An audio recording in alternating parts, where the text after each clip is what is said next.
আমি সাপোৰ্ট দিছোঁ আৰু তেখেতসকলে আজি নিজৰ স্বকীয় ভাষা সংস্কৃতি লৈ আহি পেলাই এটা সুন্দৰ এটা বিটিআৰ গঢ়াৰ কাৰণে আগবাঢ়ি আহিছে। আমি তেখেতসকলক শলাগ লৈছোঁ, তেখেতসকলক ধন্যবাদ জনাইছোঁ আৰু আমি বিচাৰিছোঁ ভাৰতবৰ্ষত যেনেকৈ বিভিন্ন ভাষা সংস্কৃতি নিজৰ স্বাভিমান লৈ জীয়াই আছে, বড়োলেণ্ডতো এই ৰাভা, গাৰো, শৰণীয়া, ৰাজবংশী, আদিবাসী, গোৰ্খা, সান্থালী যিমান জনগোষ্ঠী আছে সকলো নিজৰ স্বাভিমান লৈ যাতে জীয়াই থাকিব পাৰে। আৰু ইয়াৰ প্ৰথম পদক্ষেপ হিচাপে 3দিনীয়া কাৰ্যসূচী য'ত নেকি ইয়াত বিভিন্ন কালচাৰেল শ্ব'কেছ হ'ব, ইয়াত ফুড যিটো আমাৰ নিজৰ যিটো খাদ্য এইবিলাক ইয়াত প্ৰেজেণ্ট কৰিব আৰু ইয়াৰ লগতে আলোচনা চক্ৰ হ'ব য'ত নেকি বিভিন্ন সাংস্কৃতিক লৈ পেলাই ইয়াত কেনেকৈ এটা ষ্ট্ৰাগল কৰি আছে ইয়াৰ ওপৰত আলোচনা চক্ৰ হ'ব। আৰু অহাকালিলৈ ইয়াত ৰিজনেল ফিল্মক লৈ পেলাই আলোচনা হ'ব, আমাৰ গীত মাতক লৈ পেলাই আলোচনা হ'ব, ইয়াত ইণ্টাৰনেশ্যনেল যিটো মাদাৰ লেংগুৱেজ ডে সেইটোও অবজাৰ্ভ কৰা হ'ব। এই গোটেই কাৰ্যসূচীটো লোৱা হৈছে আৰু মই ভাবিছোঁ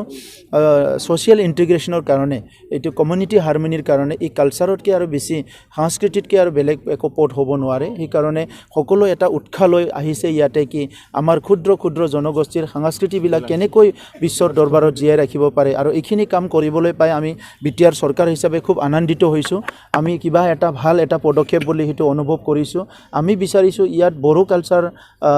সান্থালী কালচাৰ, ৰাজবংশী কালচাৰ যিমান জনগোষ্ঠী আছে সকলোৰে কালচাৰ জীয়াই থাকক আৰু আমাৰ চৰকাৰৰ যিখিনি কিঞ্চিত ক্ষমতা আছে অনাগত দিনত আমি সেই সকলো জাতি জনগোষ্ঠীক একেলগে লৈ আগবাঢ়ি যোৱাৰ কাৰণে এই সংস্কৃতিবিলাক বিশ্বৰ দৰবাৰত স্থাপন কৰাৰ কাৰণে আমি কাম কৰি যাম। পৰিৱৰ্তন আহিবই, মানুহ শান্তি বিচাৰে, মানুহ উন্নতি বিচাৰে, মানুহ সদায় পৰিৱৰ্তন বিচাৰে। কিন্তু ইয়াত যদি কোনোবা এটা হিংসাত্মক এটা পৰিৱেশ ৰাখিব বিচাৰে, কোনোবা যদি সকলোকে ডমিনেট কৰি ৰাখিব বিচাৰে, এইটো ভাল কথা নহয়। আৰু যোৱা 17 বছৰত যিটো দেখিছিলে গভৰ্ণমেণ্ট এটা আছিলে কিন্তু কোনো জাতি জনগোষ্ঠীৰ ভাষা সংস্কৃতিৰ প্ৰতি কোনো এটা ধৰণৰ তেনেকুৱা এটা ইনিচিয়েটিভ নাছিলে, সেই কথাটো আমি অনুভৱ কৰিছোঁ। আৰু এই কাৰণে আজি UPPL BJP যিটো চৰকাৰ হৈছে এই চৰকাৰখনত আমি এই কথাটো স্পষ্ট আমি বুজি পাই পেলাই কিছুমান পদক্ষেপ লৈছোঁ, যি পদক্ষেপে নেকি সকলো জাতি জনগোষ্ঠীৰ অধিকাৰটো প্ৰদান কৰিব। ভূমিৰ অধিকাৰ আমি অলৰেডি প্ৰদান কৰিছোঁ, ইয়াত সাংস্কৃতিক অধিকাৰ আমি প্ৰদান কৰিলোঁ, উন্নয়নৰ কাৰণে যিখিনি কিঞ্চিত টকা আহে চব ৰাইজৰ মাজত আমি বিলাই দিবলৈ কিছুমান প্ৰয়াস কৰিছোঁ। গতিকে এটা ভাল এটা পৰিৱেশত আমি ৰাইজক লৈ যাবলৈ ইতিমধ্যে আমি মানসিকভাৱে প্ৰস্তুতি হৈছোঁ। জুবিন গাৰ্গ আহিব, তেখেতে 21 তাৰিখে আমাৰ সাংস্কৃতিক যিটো অনুষ্ঠান আছে সেইটো ইনাগুৰেশ্যন কৰিব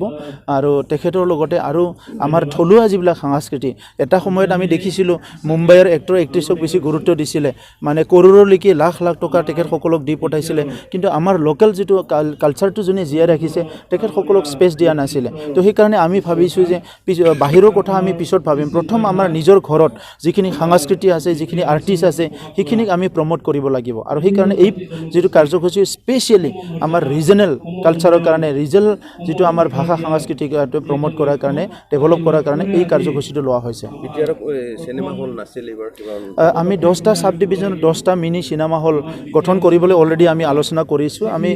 এছেম্বলি ইলেকশ্যনৰ পিছতে এই কাম আগবাঢ়িব যে 10টা যিটো চিনেমা আমাৰ সাব ডিভিজন আছে তাত 10টা চিনেমা হল আমি নিৰ্মাণ কৰিম অংকটোতো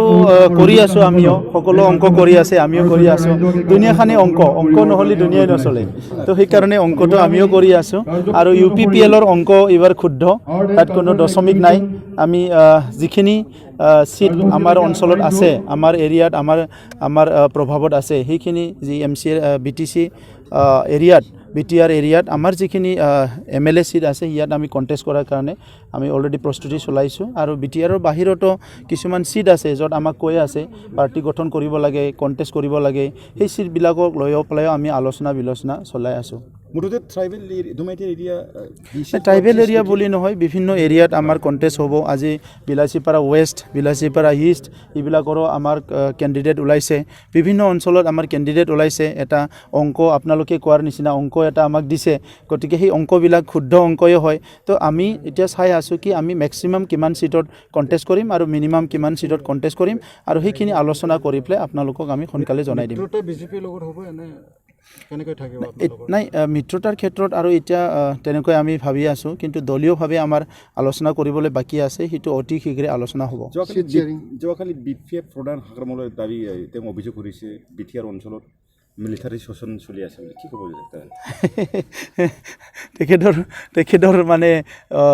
নজৰত মানে এইটো হয়তো হ'ব পাৰে আগতে 17 বছৰত তেখেতে মানে গান্ধীৰ শাসন চলাই আছিলে সেইকাৰণে এতিয়া আমাৰ শাসনটো মিলিটাৰী বুলি চলাইছে এই 17 বছৰত কি চলিছিলে ৰাইজে দেখিবলৈ পাইছে হাগ্ৰামা মহিলাৰী ডাঙৰীয়াই কেনেকৈ শাসন চলাইছিলে চবে বুজি পাইছে গতিকে এতিয়া মানে নিজৰ যিটো দোষ সেইটো থাকিবৰ কাৰণে নিজৰ ফেইলাৰটো থাকিবৰ কাৰণে হাগ্ৰামা মহিলাৰ ডাঙৰীয়াই আবুল তাবুল কথা ক'ব সেইবিলাক সমাজত একো ভ্যালু নাই সমাজে এতিয়া বিচাৰিছে পৰিৱৰ্তন উন্নয়ন আৰু সকলো দিশৰ পৰা আমাৰ সমস্যাবিলাক দূৰ হ'ব লাগে হেতুকে সমাজে বিচাৰিছে দুদিনমান আগত DGP তেওঁ নিজে স্বয়ং তেওঁ মিটিং ষ্টেটমেণ্ট আগবঢ়াইলে ইয়াত কোনো ধৰণৰ আৰ্মছৰ পলিটিক্স নচলিব কি বুজাই নিশ্চয় DGP ডাঙৰীয়াই যিটো কৈছে এইটো ভাল পাইছোঁ আমি কাৰণ ইলিগেল ৱেপনৰ কাৰণে আজি 30-40 বছৰ বিভিন্ন সমস্যা ইয়াতে হৈছে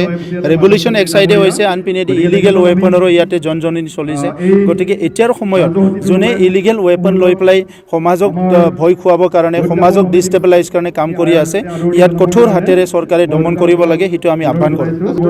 নাই এইটো জ্ঞাত নহয় আমিও অলপ শুনি আছোঁ কিন্তু কোনোবা যদি এনেকুৱা কাম কৰিবলৈ ওলাইছে এইটো আমাৰ কাৰণে এটা শুভ লক্ষণ নহয় কাৰণ এতিয়া আমি জংঘলত থাকি সমাজ উন্নয়ন কৰিব নোৱাৰোঁ গাঁৱত থাকি সমাজৰ মাজত থাকি সমাজ উন্নয়ন কৰিব পাৰোঁ জংঘলত থাকি নিজৰ মানে চিন্তাটো তেখেতে লৈ পেলাই তাতে বয়সটো কটাব পাৰিব সময়টো কটাব পাৰিব সমাজ গঢ়িব নোৱাৰিব সেইটো তাৰ লগত লিংক নাই কিছুমান মানুহ আছে তেখেতসকলে তেনেকুৱাই কাম ভাল পায় চৰকাৰেতো দিয়ে আছে চব সময়ৰে এটা কামৰে এটা সময় লাগে ইতিমধ্যে চব প্ৰচেছ আগবাঢ়ি আছে কিন্তু তেখেতসকলে আজি কিবা পলিটিকেলি মটিভেট হ'ব পাৰে আৰু অলৰেডি আপোনালোকে দেখিবলৈ পাইছে স্কৰপিঅ'টো কাৰ আছিল স্কৰপিঅ'ত থকা আৰ্মছবিলাক কাৰ আছিল এইবিলাকতো চব দেখিবই পাইছে গতিকে ইয়াত স্পষ্ট কোনে ইয়াৰ লগত জড়িত আছে কোন কেনেকৈ ইংগিত আছে এতিয়া সমাজক সেই মানুহবিলাকে মৰম নকৰে সমাজক সেই মানুহবিলাকৰ শ্ৰদ্ধা নকৰে সমাজক এনি টাইম ডিষ্টেবিলাইজ কৰাৰ কাৰণে সেই মানুহবিলাকে নিজৰ মানে মগজটো সদায় ব্যৱহাৰ কৰে সেইটোৱে দুৰ্ভাগ্যজনক কথা নাই কৰিব পাৰে কিন্তু এইটোতো আৰু চৰকাৰেতো আৰু চাই নাথাকে যোনে এনেকুৱা গণ্ডগোল কৰিব বিচাৰে হিংসা কৰিব বিচাৰে কঠোৰ হাতেৰে দমন কৰিব লাগে আমি চৰকাৰক আহ্বান কৰিছোঁ আমি 3 দিনীয়া কাৰ্যসূচী লৈ পেলাই BTR চৰকাৰে যেহেতু আমি প্ৰতিশ্ৰুতি দিছিলোঁ নিৰ্বাচনী সময়ত যে BTR অঞ্চলত বসবাস কৰা সকলো জাতিক আমি সমমৰ্যাদা সম উন্নয়ন আৰু সম অধিকাৰ দিম বুলি আৰু সেইটো আমাৰ প্ৰথম পদক্ষেপ হয় BTR চৰকাৰৰ তৰফৰ পৰা আমাৰ BTR অঞ্চলত বসবাস কৰা বিভিন্ন জাতি জনগোষ্ঠী তেখেতসকলৰ যি সংস্কৃতি আছে সেই সংস্কৃতিখন আমি জীয়াই ৰাখিবৰ বাবে বা তেখেতসকলৰ সংস্কৃতিখন আমি উন্নয়ন কৰিবৰ কাৰণে আমি প্ৰচেষ্টা কৰিছোঁ আৰু ইয়াত এটা এনাজাৰী আমি বান্ধিব বিচাৰিছোঁ যে আমি বিভিন্ন জাতি জনগোষ্ঠী সুকীয়া কাৰ্যসূচী বা সুকীয়া সংস্কৃতি আছে তাৰ ভিতৰতে আমি মিলন সেইটো আমি দেখাবৰ কাৰণে আমি BTR চৰকাৰৰ পৰা প্ৰচেষ্টা কৰা হৈছে আৰু ইতিমধ্যে ইয়াত 20টাকৈ জনগোষ্ঠীৰ নিজ কালচাৰেল টিমবিলাক অংশগ্ৰহণ কৰিছে আৰু অহাকালি পৰহিৰ ভিতৰত আকৌ বিভিন্ন জাতি জনগোষ্ঠীৰ পৰা ইয়াত কালচাৰেল টিম আহিব তেখেতসকলে নিজৰ সংস্কৃতিৰ ট্ৰেডিশ্যনেলৰ পৰা আপ টু ক্লাছিকেল লাগে তেখেতসকলে ইয়াত প্ৰদৰ্শন কৰিব আৰু 3 দিনীয়া কাৰ্যসূচীৰে হোৱা সেই কাৰ্যসূচী হিচাপে আজি প্ৰথম কাৰ্যসূচী আমাৰ পতাকা উত্তোলন হৈ গ'ল য'ত 19টা জাতীয় সংগঠন তেখেতসকলে অংশগ্ৰহণ কৰিলে সান্তালী, কুৰুক, আকসু, SC, ঠিক তেনেকৈ বিভিন্ন জাতীয় সংগঠনবিলাকে ইয়াত অংশগ্ৰহণ কৰিছে আৰু তেখেতসকলে নিজ নিজ দলৰ বা নিজ নিজ জাতিৰ পতাকা উত্তোলন কৰিল। তাৰপিছত আমাৰ চৈতৰ্পণ আছিলে, BTR চিফ সন্মানীয় প্ৰমোদ বড়ো ডাঙৰীয়া তেখেতে চৈতৰ্পণ কৰিলে। তাৰপিছত বৃক্ষৰোপণ আছিলে, সেইটো আমাৰ BTR সন্মানীয় ফৰেষ্ট ডিপাৰ্টমেণ্টৰ EM ৰঞ্জিত বসুমতাৰী ডাঙৰীয়া তেখেতে বৃক্ষৰোপণ কাৰ্যসূচীটো কৰি দিছে। আৰু তাৰপিছত আমাৰ ইয়াত আৰ্ট এক্সিবিশ্যন আছে, যিটো আমি ডক্টৰ শোভা ব্ৰহ্ম মেমৰিয়েল আৰ্ট কলেজ আমাৰ কোকৰাঝাৰ আছে, তেখেতসকলে ছাত্ৰ ছাত্ৰী বা তেখেতসকলে ইনষ্টিটিউশ্যনে ইয়াত আৰ্ট প্ৰদৰ্শন কৰিব। তাৰপিছত আৰু আমাৰ বিভিন্ন জাতি জনগোষ্ঠীৰ যি ট্ৰেডিশ্যনেল ফুড আইটেমছ আছে, এই ট্ৰেডিশ্যনেল ফুড আইটেমছ ইয়াত তেখেতসকলে ডিছপ্লে কৰিব, বা আমাৰ মানুহখিনি যদি ইচ্ছা কৰে আমি গাৰোৰ ফুড খাম বা ৰাভাৰ ফুড খাম, ঠিক তেনেকুৱা তেখেতসকলে ইয়াত বিক্ৰী কৰা আৰু ডিছপ্লে কৰাৰ ব্যৱস্থাটো ৰাখিছে। আৰু এই খন্তেক পিছত আমাৰ যি সাংস্কৃতিক যি কালচাৰেল হাৰমনিৰ কাৰণে আমাৰ যিটো এক্সিবিশ্যন শ্ব' আছে, ধৰক ৰাগাম, সেই ৰাগামৰ অনুষ্ঠানৰ যোগেদি ইয়াত অংশগ্ৰহণ কৰা বিভিন্ন সংস্কৃতিৰ দলে নিজৰ নিজৰ সংস্কৃতিৰ প্ৰদৰ্শনটো কৰিব। আৰু আমাৰ ইয়াত অপেন ডিছকাশ্যন আছে, cultural harmony a way to community happiness. ইয়াত এপছৰ সভাপতি দীপেন বড়ো ডাঙৰীয়া চেয়াৰপাৰ্চন হিচাপে থাকিব, আৰু আমাৰ ছিনিয়ৰ লগতে ফেমাছ মানে ৰেনিউন আৰ্টিষ্ট জনক শংকৰ নাৰ্জাৰী তেখেতসকলে অংশগ্ৰহণ কৰিব। বিশ্বজিৎ দৈমাৰীত থাকিব, তেখেতসকলে ইয়াত আজিৰ প্ৰগ্ৰামত উপস্থিত থাকিব।